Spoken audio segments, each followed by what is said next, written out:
Maliki yaumiddin. Iyyaka na'budu wa iyyaka nasta'in.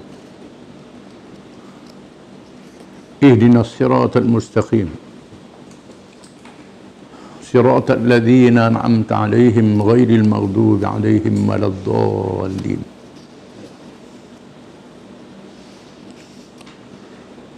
Wassalatu wassalamu ala Rasulillah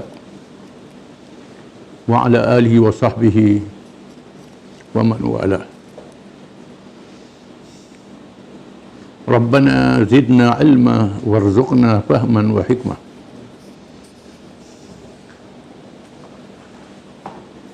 Kita sambung perbincangan tentang pecahan-pecahan daripada mazhab Mu'tazilah. Berikutnya ialah mazhab al-Jahiziyah. Mu'tazilah al-Jahiziyah. Mereka ialah pengikut seorang yang bernama Abu Uthman Ammar bin Bahar bin Mahbub al-Jahiz. Dikenali dengan al-Jahiz. Seorang yang terkenal di kalangan Mu'tazilah dari segi ilmu, bukan Mu'tazilah, termasuk kalangan kita, dikenal Jahid ini seorang yang alim, tapi mazhabnya Mu'tazilah. Kepetahan bercakap dan kuat berpegang dengan ajaran Mu'tazilah, sehingga dia dianggap sebagai juru cakap Mu'tazilah di zamannya. Ketika berusia 8 tahun, dia belajar dengan beberapa ulama ahli sunnah, mengaji dengan ulama ahli sunnah. Bila dah pandai, jadi Mu'tazilah. Di antara gurunya Al-Qadhi Abu Yusuf, iaitulah hakim negara di zaman Harun al-Rashid. Murid berimam Hanafi Abu Hanifah. Terkenal dengan seorang yang alim, menjadi ketua hakim negara, dan kitab yang terkenal dalam bidang ekonomi, Al-Kharaj nama kitab dia, berkenaan dengan hasil pencukaian. Kitab yang detail dengan berkenaan dengan ekonomi berkait dengan cukai, dengan zakat, dengan hasil pencukaian, yang menjadi rujukan sehingga hari ini. Al-Jahiz belajar dengan Abu Yusuf, tapi tak ikut guru dia. Dia, yakni Al-Jahiz, menganut fahaman Mu'tazilah dan ada aliran dia sendiri. Di antara ajarannya ialah ajaran Al-Jahiz, dia sependapat dengan ahli-ahli falsafah dari segi menafikan sifat Tuhan dan mengisbatkan kepada hamba. Dia sepahaman dengan ahli falsafah, mereka yang menggunakan akal. Di sini bahaya kalau akal terlajuk sehingga mengatasi Quran dan Sunnah, menafikan sifat-sifat pada hamba, tidak pada Tuhan. Yang kedua, bahawa ahli neraka itu tidak kekal dengan azab di dalam neraka. Bahkan akhirnya mereka mempunyai tabiat api dan bergabung di antara satu sama lain. Lama-lama ada neraka jadi kalih. Ini satu pahaman. Sedangkan neraka ini adalah azab. Kalau jadi kalih, jadi nikmat pula, itu bukan neraka lah, bukan hukuman lagi. Sedangkan surah sebut azaban alima, azabun alim. Bercanggah dengan ayat Quran yang menghuraikan neraka itu. Khalidina fiha, kekal selama-lama. Disebut orang kafir kekal dalam neraka. Yang ketiga, sependapat dengan golongan ahli falsafah yang menafikan sifat dan terus mempertahankan pegangan bahawa qadar baik dan jahat itu daripada hamba, bukannya daripada Allah. Qadar baik dan jahat ni daripada hamba, bukan daripada Allah. Tak kait Allah. Kerana telajak kepahaman dia tentang qada dan qadar. Sedangkan ahli sunnah, qada baik dan jahat adalah daripada Allah, dengan makna tertakluk dalam ilmu Allah Ta'ala, kekuasaan Allah Ta'ala. Adapun hukuman terhadap seseorang baik dan jahat itu berdasarkan kepada ikhtiar dan pilih bagi mereka yang mukallaf, yang ada akal, yang ada kemampuan.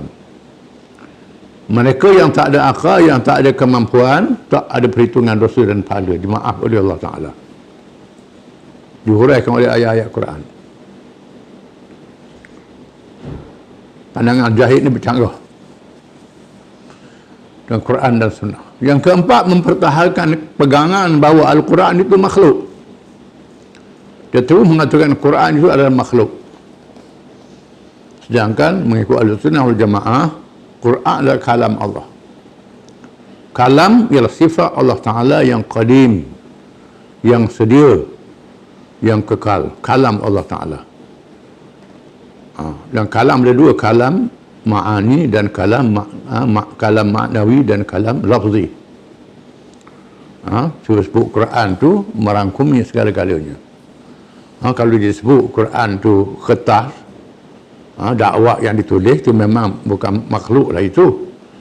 Sedangkan bila sebut Quran itu bukan saja dakwah kertas itu, iaitulah hakikat Quran itu.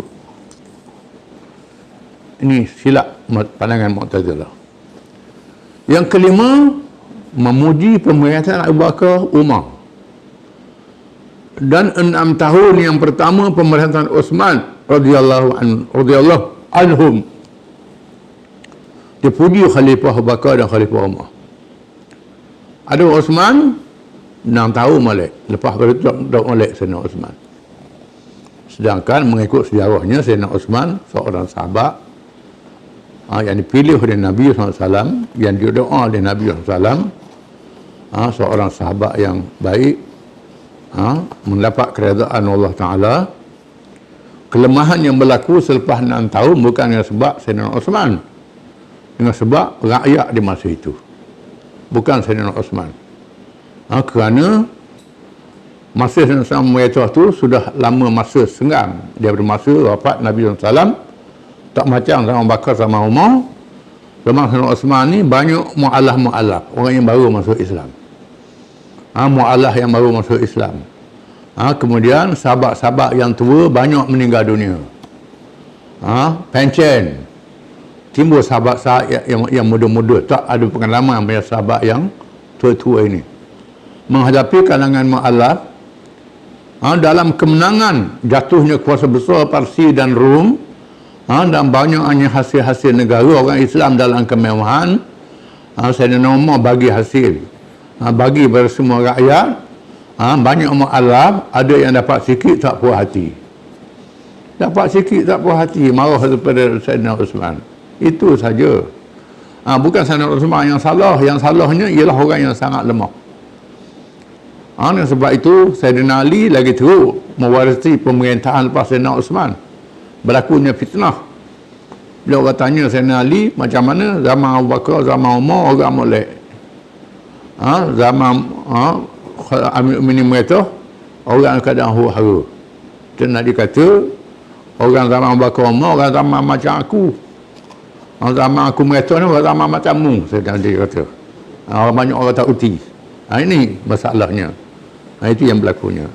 Jadi tak boleh kita tuduh Sayyidina Uthman. Kelemahan rakyat. Al-Jahid ni dah hantam Sayyidina Uthman. Itu tak kena. Al-Jahiz, itu salah juga. Al-Jahiz bukan Al-Hafiz. Al-Jahiz dengan hak. Al-Jahiz telah mengarang beberapa buah kitab yang dicetak, dibaca sehingga jadi kajian sastra, kajian tentang ilmu yang berkait dengan dunia. Di antaranya masih ada sehingga sekarang, iaitu kitab Al-Bayan wa Tabyin. kitab dia. Dan kitab Al-Hayawan, kitab At-Tufayliyin, Tufayliyin, bukan At-Tufayliyin, At-Tufayliyin, iya tu. Dan kitab Al-Bukhala, orang bakhil, cerita orang kedekut, kan Jahil. Dia meninggal dunia pada tahun 250 Hijrah. Dia mati abad yang ketiga Hijrah, 250.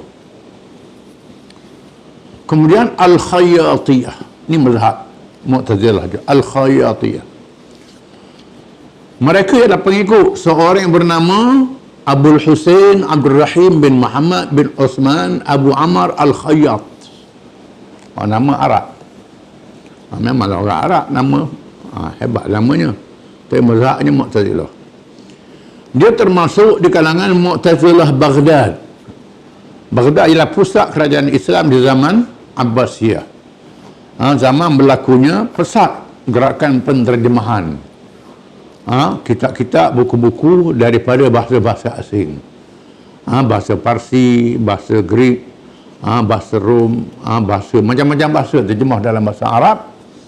Macam-macam buku. Ada buku yang baik, ada buku yang tak baik. Buku tentang sains itu molek kajian tentang dunia. Buku tentang falsafah, Greek umpamanya, falsafah guna akal menyebabkan terpesong. Bila buku falsafah banyak, dia orang banyak ikut Mu'tazilah ni. Di Baghdad ni tempat pusat kerajaan Islam. Buku-buku banyak. Dia orang baca sendiri ni, bahayanya orang baca buku sendiri. Sebab itu belajar mesti ada guru yang mursyid. Guru yang mursyid ialah guru yang diketahui sanadnya. Siapa dia, latar belakang dia, sehingga sanad sahabat Nabi SAW. Jangan buku ambil buku tengah jalan, yang baca ikut suka pakai guna akal. Tak ada panduan, tak ada irsyad daripada guru yang betul-betul soleh, yang betul-betul adil meriwayatkan ilmu-ilmu Islam dengan penuh makna. Banyak orang dia baca buku Islam, baca sendiri. Tak tahu hadis sahih, tak tahu hadis dhaif, tak tahu kaedah bahasa Arab, bahasa sindiran, bahasa yang tak sindiran. Bahasa Arab ni bahasa yang tinggi, lebih tinggi daripada bahasa-bahasa lain. Dan sebab itu kena belajar khusus ilmu bahasa Arab. Ilmu bahasa Arab ni ilmu nahwu, ilmu saraf, ilmu balaghah. Termasuk di dalam balaghah itu ilmu bayan, ilmu ma'ani, ilmu badi'. Termasuk juga ilmu adab Arabi, sastra Arab, syair-syair Arab zaman dulu, zaman jahiliyah yang berkait dengan bahasa. Ismu asbabun nuzul, sebab turunnya azab, turunnya ayat-ayat Quran, dan sebab berlakunya hadis. Kadang-kadang sebab yang khusus, hukum dia khusus. Kadang-kadang sebabnya khusus, tapi hukum dia umum, boleh jadi iktibar pada hukum-hukum yang lain. Ada muqayyad, ada mutlaq, ada mustasna minhu, macam-macam dalam bahasa Arab ni. Jadi kalau mengaji pakai baca sendiri, ini bahaya. Kerana bahasa Arab ni bahasa yang tinggi. Banyak orang dia baca bukan main, banyak pembacaan kita jadi salah. Jadi mazhab yang salah. Bukan main mengaji Asmaul Husna, mengaji sifat Tuhan. Kalau mengaji ilmu akidah, kena belajar ilmu mantiq. Mantiq ni ilmu logik. Ilmu mantiq ni bukan semua boleh pakai belaka. Untuk mendalami falsafah, kena belajar mantiq. Kalau belajar tauhid Asy'ariyah Maturidiyah, kena tahu ilmu mantiq. Kerana zaman tu zaman falsafah. Kalau tak belajar mantiq, penipat dia. Kena kepala. Kalau mantiq sangat, lawan ayat Quran hadis pula ini. Dengan sebab itu, ilmu Islam ni sangat luas. Oleh kerana Baghdad ni tempat pusat ilmu, ada orang dia baca kitab sendiri, jadi sesat walaupun adil, alim. Al-Jahid tadi bukan main, alim, tapi jadi Mu'tazilah. Termasuk seorang pengarang kitab tafsir yang terkenal, Az-Zamakhsyari, tafsir Al-Kashaf. Tafsir Kashaf ni jadi rujukan dalam bahasa Arab. Hebat ilmu tafsirnya. Tapi ilmu akidah Zamakhsyari mengandung mazhab Mu'tazilah. Ini kena tahu ni, kena tahu ni. Jadi jangan tengok orang tu lebak bercakap, lebak bercakap apa. Jadi kena ada asas-asas ilmu yang berkait dengan ajaran Islam ni. Banyak cabang-cabang dia. Berpuluh-puluh ilmu yang berkait dengan Islam ni yang kena belajar. Tak boleh baca sendiri. Dan sebab itulah ada orang dia baca sendiri, tolak pakai Quran saja, tolak hadis. Baca sendiri, tafsir neraka pun guna akal fikiran. Tak boleh. Ini perkara yang ghaibiyat, perkara spiritual, perkara maknawi, perkara rohani yang kadang-kadang akal kita tak boleh kesan. Jadi ni jadi Mu'tazilah ni. Jadi Al-Khayyat ni termasuk dalam Mu'tazilah Baghdad. Golongan ini juga dikenali dengan nama Al-Ma'dumiyah kerana mereka menidakkan secara melampau akan sifat-sifat yang mawjudat, sifat-sifat yang ada. Dia termasuk di kalangan ulama besar Mu'tazilah yang mengarang kitab, ahli dalam ilmu hadis dan fiqh. Hebat. Ahli ilmu fiqh, ahli ilmu hadis, tapi tak ahli dalam ilmu akidah, tak ahli dalam ilmu bahasa Arab. Macam ulama-ulama mazhab 4 tu yang terkenal tu, dia ahli dalam semua ilmu. Ada orang dia ahli ilmu hadis saja, tak ahli dalam ilmu fiqh, dalam ilmu yang berkait dengan hal-hal yang lain, dalam bidang tertentu. Jadi ada orang tu dia ahli semua ilmu, dia tahu. Dia asal bila sebut Islam ni termasuk akidah, syariat dan akhlak. Kemudian dibahagi-bahagikan. Ilmu akidah, ilmu tauhid, ilmu usuluddin, itu bahagian. Ilmu fiqh yang berkait dengan syariat itu sebahagian. Ilmu akhlak, ilmu tasawuf itu sebahagian yang lain. Kemudian ada pula ilmu cabang-cabang dia. Banyak. Jadi orang ada yang dia tahu belaka ilmu-ilmu ini. Ada orang dia tahu satu bahagian saja ilmu-ilmu ini. Jadi kena gabung. Jadi kalau tahu sebahagian, jadi punah. Dia ni alim dalam ilmu hadis, dalam ilmu fiqh, tapi tak alim dalam ilmu usul. Ilmu siasat syariah, ilmu yang berkait dengan ulumul Quran, jadi masalah. Di samping menghafal beberapa perkara dalam ajaran hadis sunnah, hafal kemain kitab. Di antara ajaran Al-Khayyatiyah ialah satu, sifat iradah bagi Allah itu bukanlah berdiri pada zatnya dan bukanlah ia yang berkehendak bagi zatnya. Bahkan apabila disebut dia yang berkehendak, maka maknanya ialah yang mengetahui lagi berkuasa, tidak dipaksa dalam perbuatannya dan tidak memaksa bila dikatakan dia yang berkehendak bagi segala perbuatannya. Maksudnya dia menjadikannya mengikut ilmunya, bukan qudrah dan iradahnya. Ini tafsiran dia, tafsiran yang bercelaru. Dia pun tak faham, kita lagi tak faham. Jadi kena huraikan. Qudrat lain ceritanya, iradat lain ceritanya, ilmu lain ceritanya. Yang berasingan, nak campur-campur aduk tak boleh. Yang kedua, makna sami', mendengar. Itu ialah yang mengetahui segala yang didengar, bukan dengar. Mengetahui yang didengar, terpisah. Dan makna basir itu ialah yang mengetahui segala yang dilihat. Itu huraian dia. Ini antara ajaran Al-Khayyatiyah. Yang ketiga, menafikan ru'yatullah, yakni hamba boleh melihat Allah SWT pada hari kiamat nanti. Quran mensabitkan bahawa dah hari kiamat kita boleh tengok Allah Ta'ala dengan sifat yang layak, dengan kebesaran Allah Ta'ala. Atas dunia tak boleh tengok Allah Ta'ala, tak boleh. Tak boleh tengok kerana kebesaran Allah Ta'ala tak mampu ditanggung oleh makhluk-makhluknya. Disebut dalam hadis, kursi Allah Ta'ala memisahkan antara kita dengan dia, kita tak nampaknya. Dengan nur, kalau dibuang dinding itu, nescaya semua makhluk ni jadi abu, hancur, tak tahan dengan kebesaran Allah Ta'ala.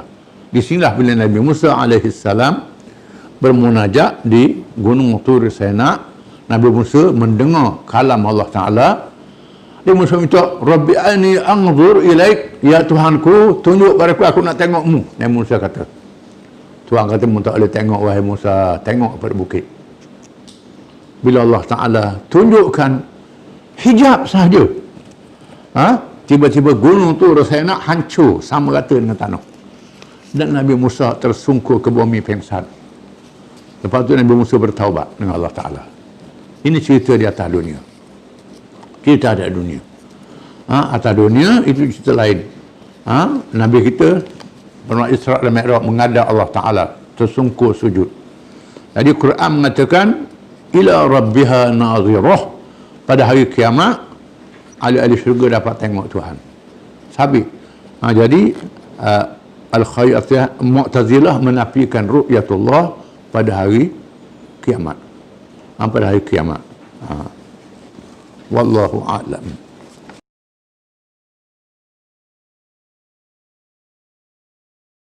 Bismillahirrahmanirrahim.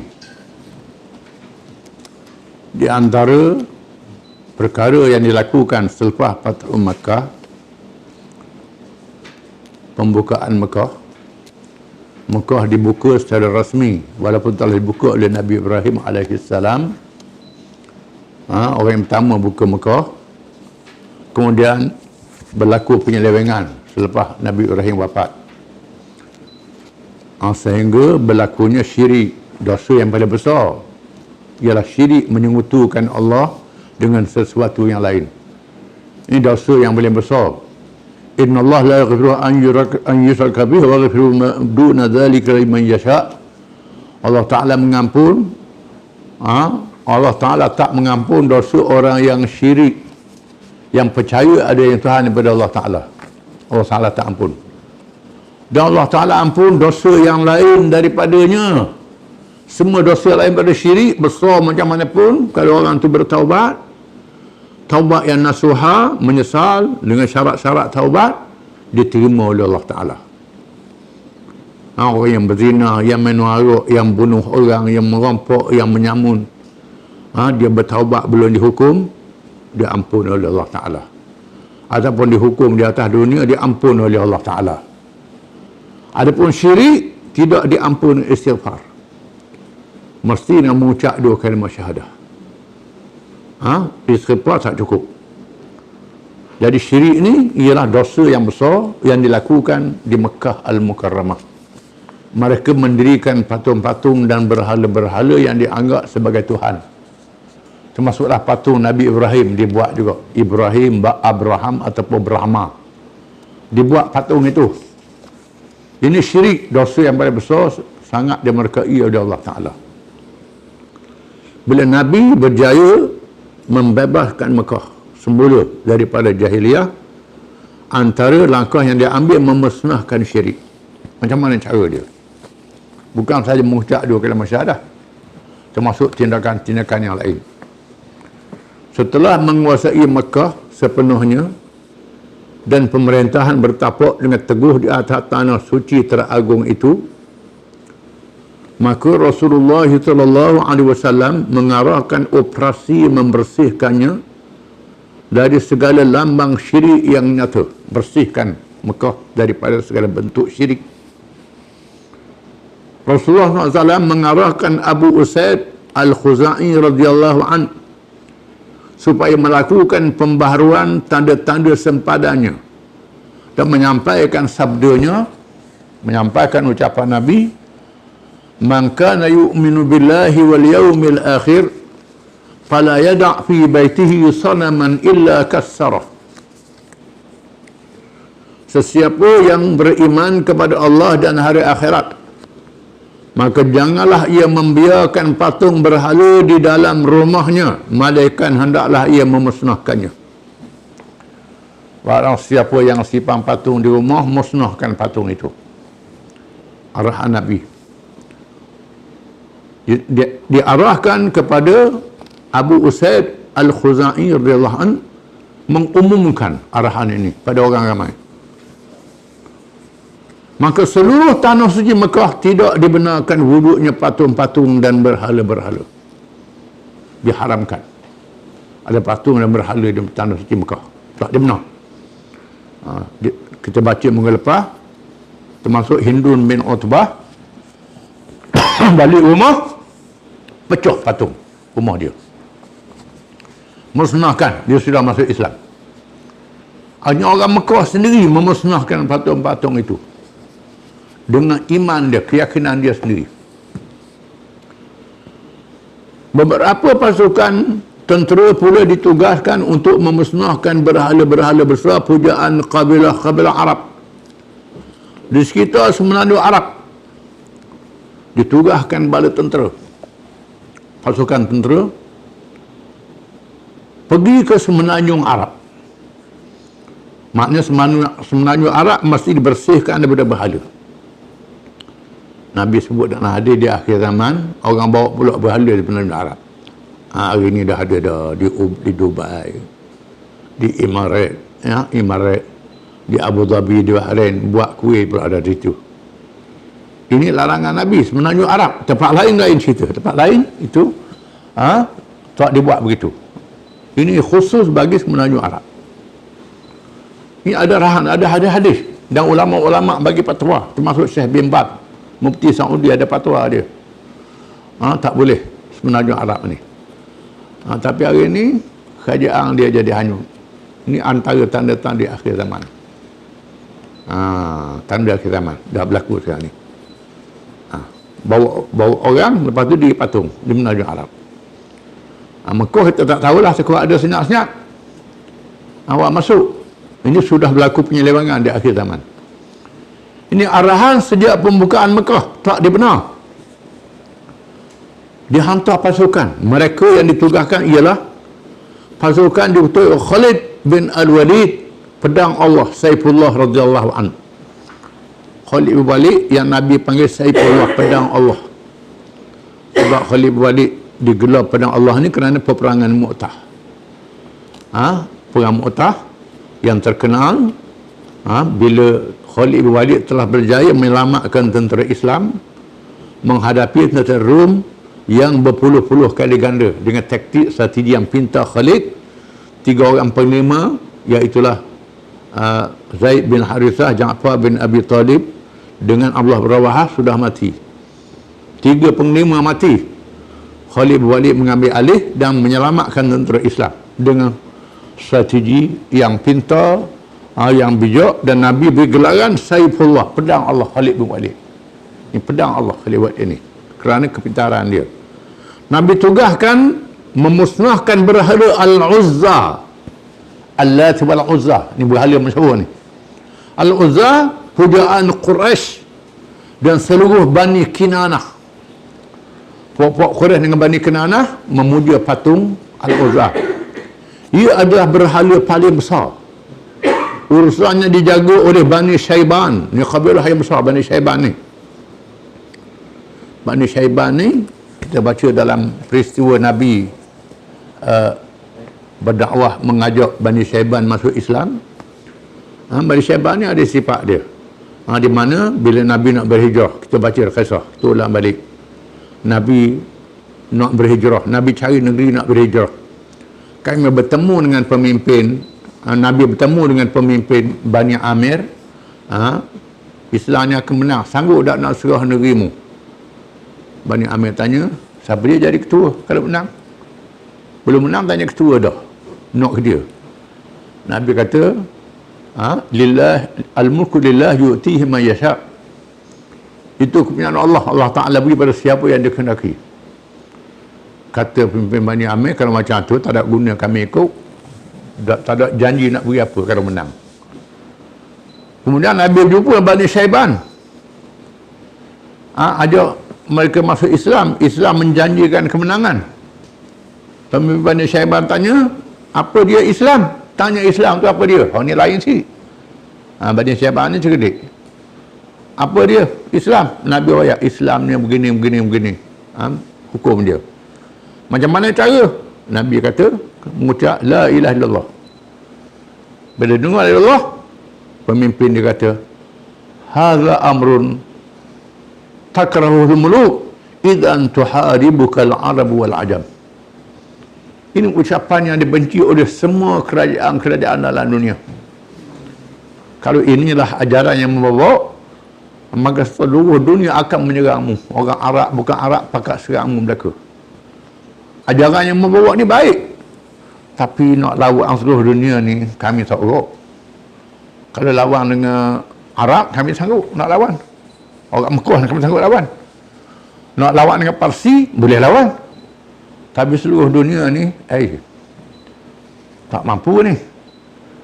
Nabi kata tak apalah, mu dengar, bila aku menang Mari, kata Nabi kata. Ni Nabi dah menang ni. Nabi dah menang. Jadi daripada Bani Syaibah ni lahir pemimpin-pemimpin yang baik selepas zaman Abu Bakar. Kita baca kisah dia. Kemudian Nabi hantar Khalid Walid pergi memusnahkan berhala Uzza yang tukar jaganya Bani Syaibah.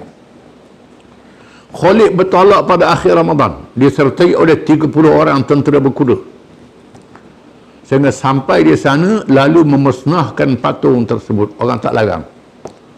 Khalid hancurkan patung, musnah patung Bani Al-Uzza, musnah. Apabila mereka pulang dan menemui Rasulullah SAW, temu dengan Nabi, tiba-tiba mereka ditanya oleh Rasulullah SAW, adakah engkau melihat sesuatu? Mau tengok ada apa tak Khalid masa mau katok musnahkan patung tu? Khalid menjawab, tidak, tak ada tengok apa-apa. Sabda Rasulullah SAW, kamu belum memusnahkannya, kembali semula kepadanya dan musnahkan. Mungkin mula. Mungkin mula Khalid, dah habis lagi buat kerja, pergi semula. Jauh perjalanan tu putih balik semula. Macam pajang. Pergi semula. Maka Khalid kembali semula. Ini taatnya. Walaupun perjalanan jauh, balik dah lagi masuk pergi semula pula ni. Ini ujian mereka ni. Ujian. Dah jalan tugas, kata tak jalan lagi, suruh balik pula. Si balik. Ini tarbiyah. Walaupun Nabi suruh pergi pula. Khalid kembali semula dengan marah, menghunuskan pedang. Khalid nak gabekeng. Apa benda lah Nabi kata tak ada benda ni. Hunus pedang Khalid nak marah ni. Apabila tiba di tempat berhala itu, tiba-tiba menjelma seorang perempuan hitam bertelanjang, jin ke tubik. Tubik. Perempuan. Rambut geseng. Hitam. Yang menggurunkan. Bertelanjang pula tu, dengan rambut yang mengerbang, dan penjaga berhala berteriak, bertempik. Tukang jaga berhala Tok Sami dia tepik, butakan dia, musnahkan dia. Tok Sami suruh pula jin tu butakan, musnahkan dia. Khalid dengan pantas menetaknya sehingga putus dua. Khalid akak berapa putus dua jin. Ni sahabat Nabi. Orang berani, takut apa besar lawan macam. Khalid tetap putus dua, kemudian menghadap Rasulullah SAW.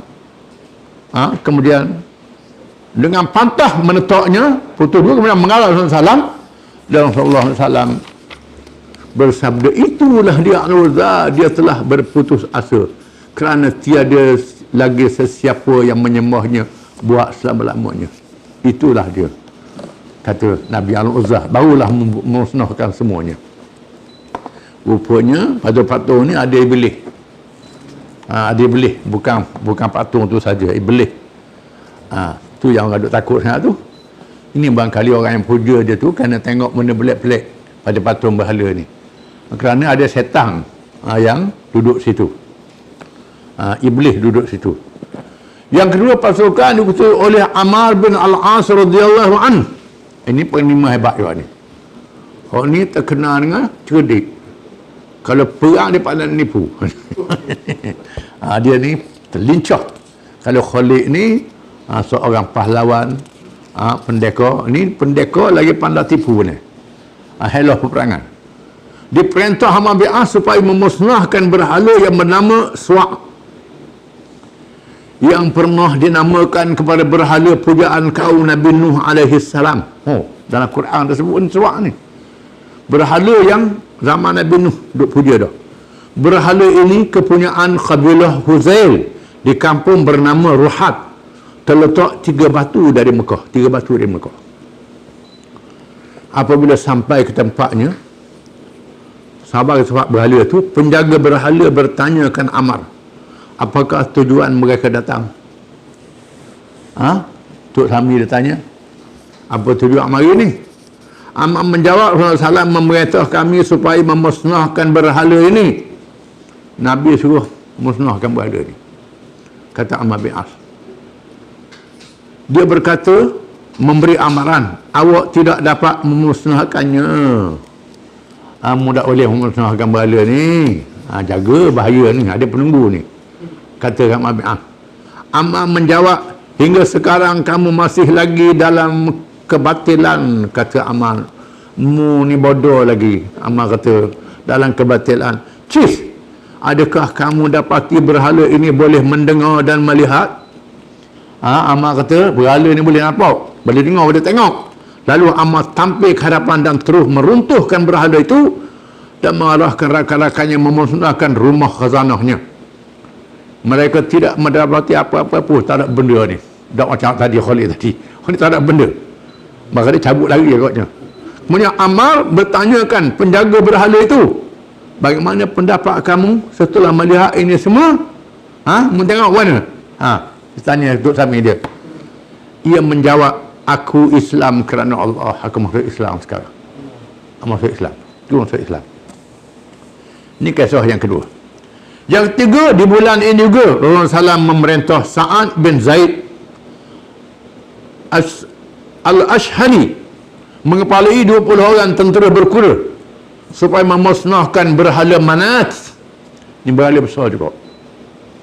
Terletak di tempat bernama Al-Musalla, berhampiran Qadid. Berhala ini kepunyaan Aus, Khazra', Ghassan dan lain-lain. Ini kabilah-kabilah yang punya berhala ni. Apabila sampai di tempatnya, penjaganya bertanyakan Sa'ad, apakah tujuan kamu datang ke sini? Tujuanmu mari sini apa? Sa'ad menjawab, memusnahkan manah. Nak memusnahkan manah ni. Dia berkata, serah kepada kamu sahaja untuk melakukannya. Serah kamu nak buat mana pun. Hak ni, serah ni. Lah.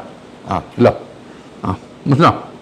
Apabila Sa'ad berhadapan untuk bertindak, tiba-tiba menjelma perempuan hitam yang bertelanjang dengan rambutnya yang mengerbang. Ni mari tubik. Tak ada untuk tubik dah. Tubik. Ni yang ketiga ni. Mengancam sambil menepuk dada. Iblis tu tepuk dada. Sa'ad memukul dadanya. Pengawalnya berkata, wahai Manat, bertindaklah ke atas penderhaka-penderhaka terhadapmu. Pengawal dia kata, suruh tu jin yang betul. Sa'ad terus memukulnya sehingga mati, mampus situ. Seterusnya mereka memusnahkan berhala. Dan mereka tidak menemui apa-apa di dalam khazanahnya ni, tak ada fitih ni. Berhala lain tu ada juga fitih, ada mah, ada boleh bagi, ni tak ada benda. Batu saja ni. Ini saja. Ini peristiwa yang berlaku yang sangat menarik masa Fathu Makkah. Kemenangan yang besar. Wallahu a'lam.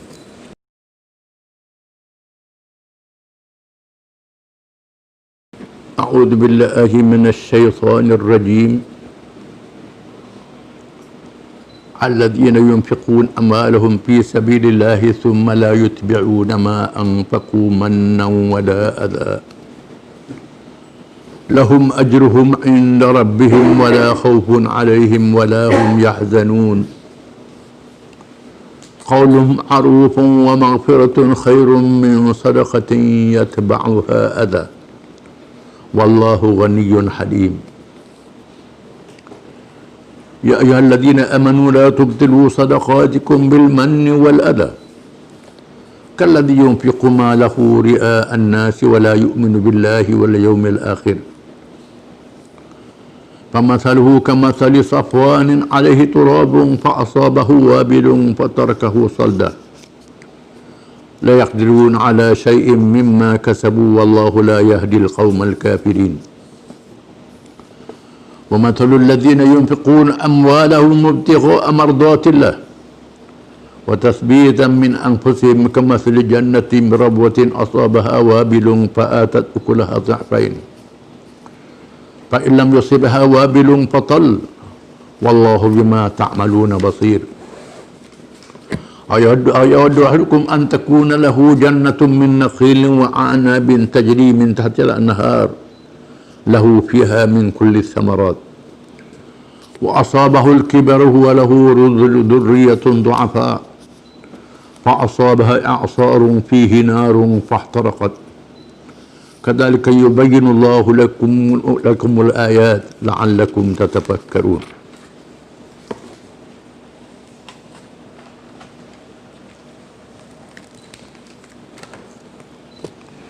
Maksudnya orang-orang yang membelanjakan hartanya pada jalan Allah, jalan agama Allah, yakni Islam. Kemudian mereka tidak mengiringi apa yang mereka belanjakan itu dengan perkataan membangkit-bangkit pemberiannya. Dan tidak pula menyinggung atau menyakiti pihak yang diberi. Mereka beroleh pahala di sisi Tuhan mereka.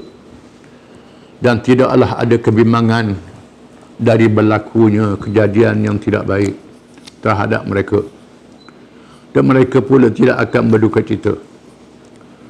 Menolak permintaan sedekah dengan perkataan yang baik dan memaafkan kesilapan mereka adalah lebih baik daripada sedekah pemberian yang diiringi dengan perbuatan atau perkataan yang menyakitkan hati. Dan ingatlah Allah Maha Kaya lagi amat penyabar. Wahai orang-orang yang beriman, jangan rosakkan pahala amal sedekah kamu dengan perkataan yang membangkit-bangkit dan kelakuan yang menyakiti, seperti rosaknya pahala amal sedekah. Orang yang membelanjakan hartanya kerana hendak menunjuk kepada manusia riak, dan ia pula tidak beriman kepada Allah dan hari akhirat, maka bandingan orang itu ialah seperti batu licin yang ada tanah di atasnya. Kemudian batu itu ditimpa hujan lebat, lalu ditinggalkannya bersih licin, tidak bertanah lagi. Demikianlah juga hanya orang-orang yang kafir dan riak itu. Mereka tidak akan mendapat sesuatu pahala pun dari apa yang mereka usahakan. Dan ingatlah Allah tidak akan memberi petunjuk kepada kaum yang kafir. Dan bandingan orang yang membelanjakan hartanya kerana mencari keredaan Allah dan kerana meneguhkan iman dan perasaan ikhlas yang timbul dari jiwa mereka adalah seperti sebuah kebun di tempat yang tinggi yang ditimpa hujan lebat, lalu mengeluarkan hasilnya 2 kali ganda. Kalau ia tidak ditimpa hujan lebat, maka hujan renyai pun yang cukup untuk menyiraminya. Dan ingatlah Allah sentiasa melihat akan apa yang kamu lakukan. Adakah seorang antara kamu suka mempunyai sebuah kebun berpokok tamar, kurma dan anggur yang mengalir di bawahnya beberapa sungai? Ia pula mempunyai dalam kebun itu segala jenis buah-buahan sedang ia sudah tua, dan mempunyai banyak anak cucu yang masih kecil. Lalu kebun itu diserang oleh angin taufan yang membawa api sehingga terbakarlah ia. Demikianlah Allah menjelaskan kepada kamu keterangan supaya kamu berfikir dan mengambil iktibar. Ayat ini menghuraikan ayat-ayat yang lebih dahulu. Ayat mengatakan orang yang membelanjakan harta pada jalan Allah dengan ikhlas kerana agama. Kerana agama, belanjakan harta dia digandakan sehingga 700 kali ganda. Seperti menanam satu biji benih,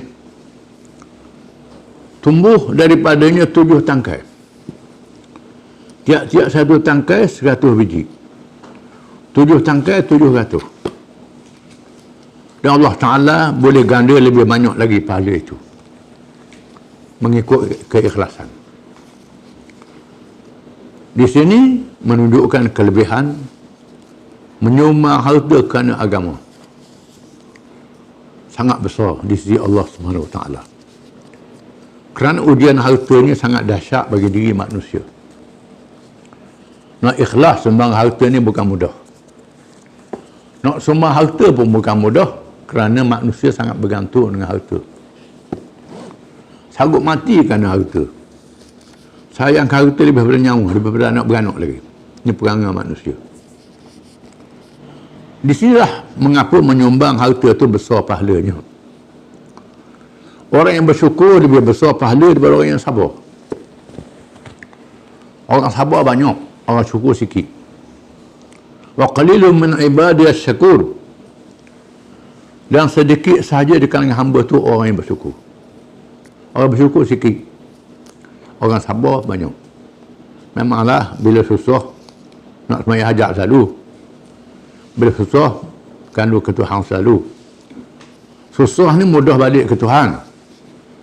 Senang mudah lalai. Bila senang lalai selalu. Lupa pada Tuhan. Jarang dia orang yang senang ni ingat ke Tuhan. Di sinilah pahala syukur lebih besar daripada pahala sabar.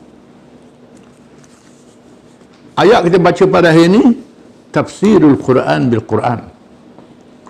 Quran menafsirkan Quran. Setelah diterangkan tentang betapa besarnya pahala mereka yang menyumbang kerana Allah, diterangkan bagaimana mereka menyumbang tidak ikhlas kerana Allah Subhanahu wa taala. Dan orang yang menyumbang kerana Allah taala,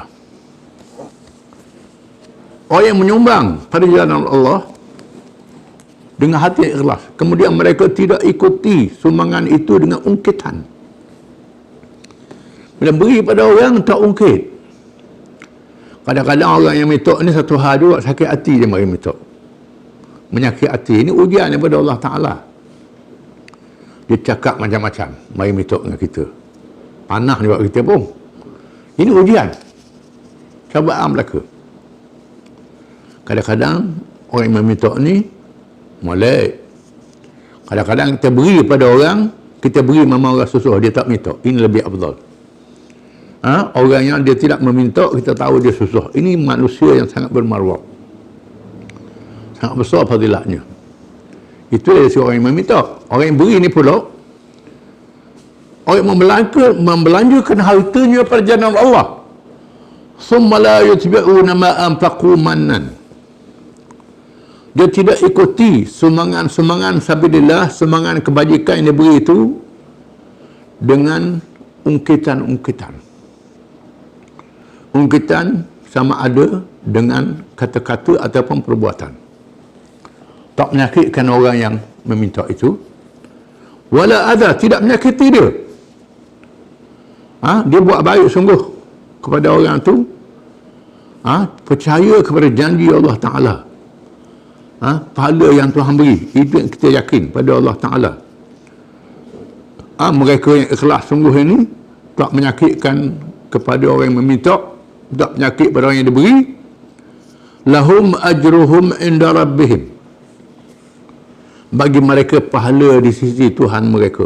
Tak ada lain melainkan pahala Tuhan beri pada mereka. Dia tak mengharapkan balasan daripada orang itu.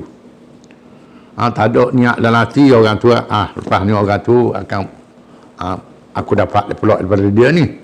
Itu rasuah tu. Dia beri ni tak ada tujuan rasuah, tak ada apa, beri sungguh. Beri. Tak ada niat dalam hati dia supaya orang tu balas dia balik. Dia beri sungguh-sungguh. Maka lahum ajruhum inda rabbihim. Dia akan dapat pahala daripada Tuhan mereka. Tak ada jalan. Mereka dapat pahala yang dijanjikan tadi. 700 kali ganda. Sekurang Quran 10. Wala khawfun alaihim. Dan tidak ada takut bagi mereka pada hari kiamat kelak. Pada masa hari-hari kiamat tak takut. Walahum yahzanun. Dan tidak sedih meninggalkan anak. Meninggalkan keluarga. Tak sedih. Tak rasa bimbang. Tuhan tak jadi dia bimbang. Takut anak dia boleh lagu manalah jadi anak dia ni. Tuhan akan jadikan dia dalam keadaan senang, tidak sedih. Dan Tuhan menyebut lagi, qaulun ma'rufun wa maghfiratun khairun min sadaqatin yatba'uha hadha. Kata-kata yang baik, sama ada kita beri ke dia kata-kata yang baik, ataupun kita tak ada duit nak beri ke dia, beri nasihat yang baik pada orang tu.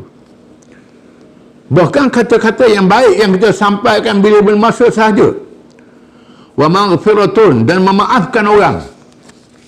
Kita maafkan orang yang datang itu kalau dia menyakiti hati kita. Khairum min sadaqatin yatba'uha hadha. Lebih baik daripada sedekah yang kamu beri yang diikuti dengan menyakitkan orang. Tuhan kata. Kalau memberi sedekah menyakit hati dia pula, baik mudah beri, tapi kata-kata yang baik pada dia. Kalau kita beri kata-kata yang baik pula, lagi besarlah pahalanya. Ni nak beri tak ada, beri kata-kata yang baik pada dia. Itu lebih baik pada orang yang beri sedekah. Ungkit pula. Kata macam-macam pula.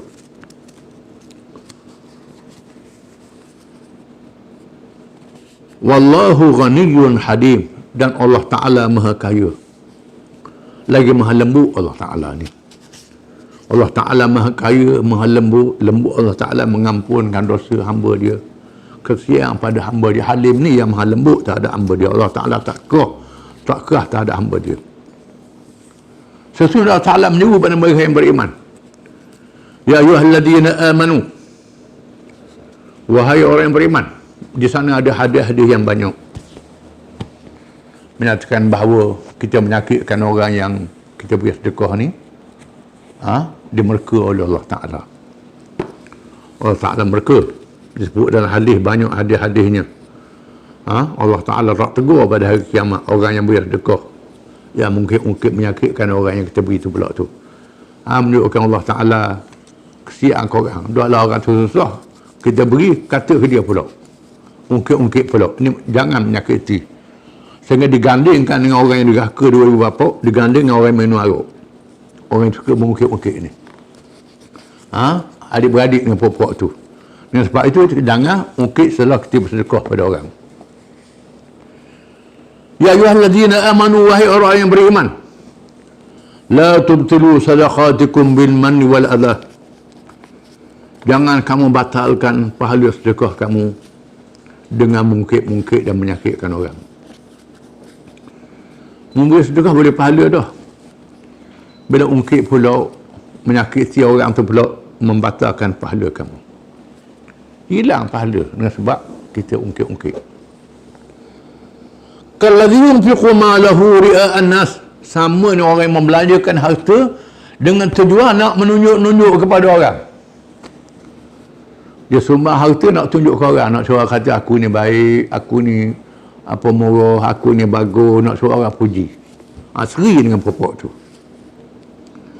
Seri dengan pokok yang riak, yang menunjuk-nunjukkan kepada orang. Nak suruh orang tahu. Kecuali kalau kita tunjuk nak menggalakkan orang lain derma. Itu lain. Katalah sebuah masjid berhajatkan kepada banyak sangat peruntukan. Kita beri hak kita. Beritahu aku ni beri dah, mak lain kena beri dah kata. Tu lain cerita. Bukan nak tunjuk ke orang, kita nak beri semangat pada orang lain. Ni ada sebut dalam hadis. Bila mari satu puak badui yang pakai cumpan caping, bila Nabi tengok susah badui ni, berubah muka Nabi. Lagu Nabi lancarkan derma. Mari orang yang pertama, suruh derma. Nabi kata barang siapa yang menunjukkan satu contoh yang baik dan beri pada dia, pahala dia buat baik dan pahala orang ikut dia. Jadi begitu pula. Tujuannya supaya orang ikut buat baik, jadi contoh pada orang lain, bukan nak tunjuk orang. Itu lain. Hak ni gong dia je nak tunjuk ke orang, bukan nak jadi contoh pada orang. Ini riak nama dia. Ini menyebabkan tak ada pahala. Dalam bab ni baik sedekah sunyi pula, orang tak nampak. Dengan sebab itu sedekah dalam sembunyi lebih baik disebut dalam hadis. Kecuali sedekah dalam keadaan nyata supaya nak galakkan orang lain beri sumbangan. Itu lain cerita. Orang yang membelanjakan harta dia dalam keadaan mengungkit dan menyakitkan orang, sama orang yang menyumbangkan harta dalam keadaan riak, menunduk-nunduk. Wala yu'minu billahi wal yawmil akhir. Tak percaya pada Allah dan hari akhirat. Orang macam ni tak percaya pahala. Tuhan janji pahala pada hari akhirat. Dia tak percaya pada pahala ni. Sebab dia tunjuk-tunjuk orang. Jadi orang yang tak percaya pada pahala ni, tak percaya pada Allah, tak percaya pada hari akhirat. Dua-dua sekali. Fama saluhu, maka bandingannya Tuhan kata, bandingan puak-puak yang menyumbang, menyakitkan hati, yang menyumbang, mengungkit-ungkit, yang menyumbang nak tunjuk-tunjuk ke orang. Kamasali safwanin alaihi turabun. Sama seperti batu hampa. Batu hampa, batu yang kerah yang ada tanah di atasnya. Orang duk tengok, oh tanah molek, tanah ni rupanya ada batu bawah. Tanah ni perih je. Fa'asabahu wabilun, lalu kena air hujan. Hujan lebat mari. Fatarahu salda, habis tanah tanyuk, tinggal batu saja. Begitulah hilangnya pahala mereka yang riak. Hilangnya pahala mereka yang bersedekah menunjuk-nunjuk. Hilangnya pahala mereka yang sedekah menyakitkan orang, mengungkit-ungkit. Sama seperti tanah yang duduk di atas batu hampa, bila mari hujan, hanyut, habis. Hilang pahalanya, begitulah jadinya. La yaqdiruna ala syai'in mimma kasabu, tak ada nilai sedikit pun di atas apa yang mereka usahakan.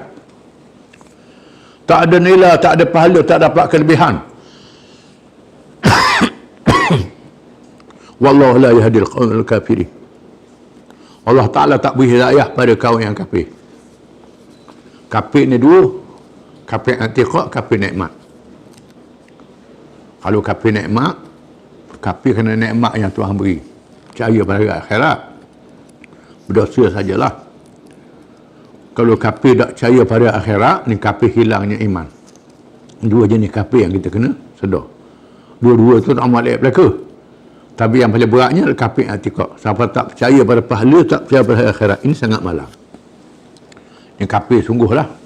Kalau kafir nikmat tu iman masih ada lagi. Di sini perlunya kita ikhlas dalam menyumbang. Itu ulang balik cerita yang penuh kita sebut dalam beberapa kuliah yang lalu. Orang yang ikhlas menyumbang. Oleh kerana dia ikhlas sungguh, sama orang napuk. Disebut dalam hadis. Kerana umat zaman dulu. Ada seorang dia nak sedekah secara sembunyi. Kita orang tak ada. Tiba-tiba dia beri pada orang ada pitih dah, orang kaya. Balik rumah, orang buah kata ke dia, dia terima sangat, terima kau orang senang. Dia apa terima kau orang senang? Dia pun sedih. Dia pun cari malam lain pula. Kita orang tak ada. Beri sumbangan, tiba-tiba orang curi. Beri kau orang curi. Ingat kau ada apa? Orang duduk cakap siang hari, oh dia ni beri orang curi. Tak dapat edah beri terima kau orang jahat. Sedih dia. Sedih. Pergi malam lain pula. Kita orang tak ada, temu orang puan seorang. Beri orang puan tu. Pelacur. Orang puan jahat. Lepas tu, orang puan, oh dia tak ada guna beri ke pelacur. Beri pitih dia. Tak ada kelebihan langsung. Sedih dia. Rupanya ikhlas dia tu jadi berkat. Macam mana berkat ni? Orang kaya tu insaf. Dia tak kaya macam aku, dia beri sumbangan. Aku ni silap, orang jadi penyumbang. Jadi dia mendidik orang kaya tu tak jadi kedekut. Orang curi tadi berhenti curi, jadi insaf dengan sebab berkat dia di rumah. Pelacur tadi bertaubat pada Allah Ta'ala, perempuan yang soleh. Jadi baik dengan sebab sumbangan dia. Macam begitu. Jadi berkat ni kita tak nampak. Apa yang penting ialah kita bagi sumbangan kepada mereka yang minta pertolongan pada kita. Masalah dia nak dadah, dia nak curi, dia nak apa, itu hak dia lah. Kalau kita ragu pun berilah kepada yang patut. Jangan kita hampakan dia. Mudah-mudahan ada berkat bersumbangan yang kita beri. Ini pentingnya sumbangan yang sangat ikhlas. Jangan kita hampa pada siapa sahaja. Termasuklah orang bukan Islam kita beri. Kadang-kadang dapat hidayah sebab kita beri. Dia insah dia masuk Islam. Dia nak masuk Islam betul, tak rugi kita. Tak rugi. Kerana Tuhan beri pahala pada sejak sumbangan yang kita beri. Walaupun pada binatang. Pada binatang pun dapat pahala juga dia beri sumbangan. Inilah kelebihan agama Islam kita. Wallahu a'lam.